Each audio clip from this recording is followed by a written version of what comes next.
আমাকে গত বছর দুর্গাপূজার আগে কিছু আমাকে আমাদের তৎকালীন সচিব এসে জানায় যে এখানে একটা কি বলে একটা জায়গাতে অবৈধভাবে একটা মণ্ডপ স্থাপন করা হয়েছে। তো আমি জিজ্ঞেস করলাম কি মণ্ডপ কি স্থাপন হয়ে গেছে না হয় না হচ্ছে? তোরা বলে স্যার হয়ে গেছে। আমি বলি যে মূর্তি বিগ্রহ এগুলো কি বসছে? হ্যাঁ বসছে।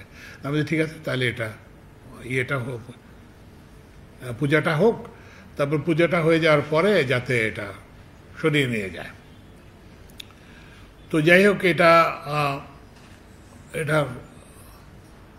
হয় নাই, সরানো হয় নাই। এর মধ্যে আমাদের ওই রেলের জায়গাটার রেলের এক্সপ্যানশন হবে, যে কারণে ওই জায়গাটা লাগবে। তো তখন আমি প্রথমেই বলি যে শুধুমাত্র ওই যে কি বলে যে মণ্ডপটাকে করলে হবে না, ওখানে যত বেআইনি স্থাপনা আছে, অবৈধ স্থাপনা আছে, সবগুলো উৎখাত করতে হবে। এবং তখন আমাদের এই যে মহাপরিচালক এবং একজন অতিরিক্ত সচিব যায়, তাদেরকে আমি সুস্পষ্টভাবে বলছিলাম যে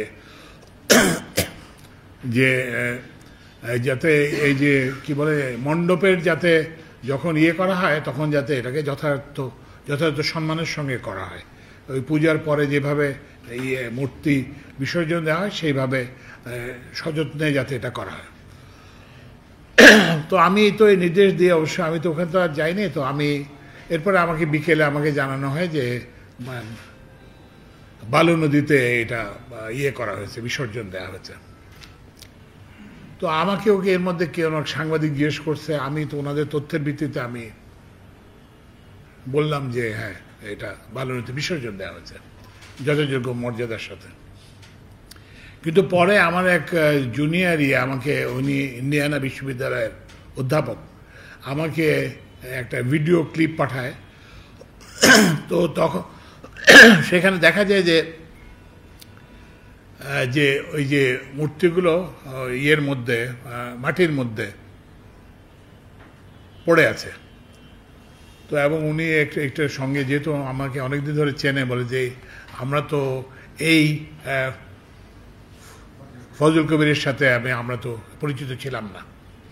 তো যাই হোক, আমি আপনারা জানেন গোবিন্দচন্দ্র প্রাণের সাহেব আছেন, অন্য সবাই এসছেন, আমি ব্যক্তিগতভাবে দুঃখ প্রকাশ করছি। এর কারণ হচ্ছে কি আলটিমেটলি এটা ওনারা আমার সহকর্মীরা আমাকে করেন নাই, কিংবা এইটা কিন্তু আমারই ব্যর্থতা। ওই জন্য আমি ওনাদের কাছে, ওনারা আসছিলেন, ক্ষমা প্রার্থনা করি। এর সঙ্গে আরেকটা, তখন আমি ওনাদেরকে যারা আসতেন তাদের সঙ্গে কথা বলার সময় বললাম, ওনারা উপস্থিত আছেন। তো আমি বললাম যে ঠিক আছে, আমার লোক না হয় একটা অন্যায় কাজ করছে, এটা ইনসেনসিটিভ কাজ করছে, কিন্তু আপনারা এই যে এগুলো সরিয়ে নিলেন না কেন?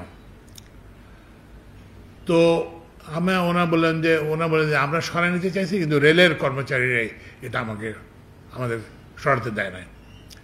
তো আমি ঠিক বুঝতে পারলাম না যে রেলের কর্মচারীর কি স্বার্থ থাকতে পারে যে এটাকে। তো ওনারা বলেন যে আমরা তো এটা এই জায়গাটা পাওয়ার জন্য টাকা নিতে দিতে হয়েছে। তো আপনারা চিন্তা করেন যে সমাজের দুর্নীতি এখন কোথায় চলে গেছে। মানে আপনি একটা ধর্মীয় উপাসনার জন্য একটা জায়গা করবেন, সেটার মধ্যেও দুর্নীতি ঢুকে গেছে। তো যাই হোক, তখনই আমাদের সহকর্মীদেরকে আমরা বলছি যে না, আমরা একটা স্থায়ী জমি দেব। তো তখন আমার সামনে একটা কথা আসলো যে ওখানে এরকম অননুমোদিত মসজিদও আছে। তো আমাকে তখন বললে, আল্লাহর ঘর একটা অনুমোদিত জায়গায় থাকবে কেন? একটা উপাসনালয় একটা অনুমোদিত জায়গায় থাকবে কেন?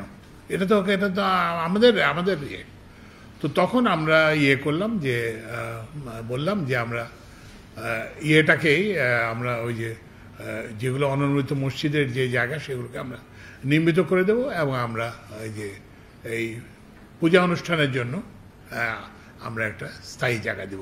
সেটাই হচ্ছে আজকের অনুষ্ঠান। বাংলাদেশের মানুষ ধর্মপরায়ণ, যে ধর্ম পালন করেন কেন, যিনি মুসলমান তিনি ইসলাম ধর্মপরায়ণ, যিনি হিন্দু তিনি হিন্দু ধর্মপরায়ণ, যিনি বৌদ্ধ তিনি বৌদ্ধ ধর্মপরায়ণ, এবং যিনি খ্রিস্টান তিনি খ্রিস্ট ধর্মপরায়ণ।